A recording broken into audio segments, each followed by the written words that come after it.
ప్రతీ నెల 3000 రూపాయలు పెట్టగలిగితే ఎస్ఐపి మంచిదా, ఎఫ్డి మంచిదా? ఈసారి క్లియర్ నెంబర్స్తో చూద్దాం. ముందు కామన్ థింగ్ 3000 ఇంటూ 12 నెలలు ఇంటూ 10 సంవత్సరాలు, మొత్తం పెట్టిన డబ్బు 3,60,000. ముందు ఎఫ్డి లేదా ఆర్డీ చూద్దాం. ఎఫ్డీకి యావరేజ్గా 6% రిటర్న్ ఎజ్యూమ్ చేద్దాం.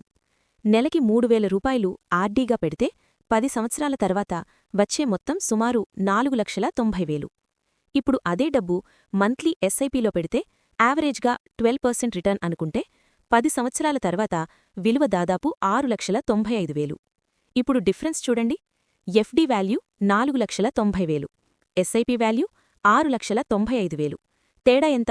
దాదాపు 2,05,000. ఇప్పుడు ఎస్ఐపి కేటగిరీస్ వైజ్ చూద్దాం.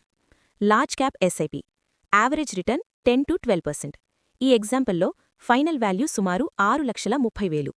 Mid cap SIP average return 13-15%. 10 సంవత్సరాల తర్వాత వాల్యూ సుమారు 7,40,000. Small cap SIP average return 15-18%. Long టర్మ్లో వాల్యూ సుమారు 8,20,000. అంటే సేమ్ 3,000, సేమ్ 10 సంవత్సరాలు.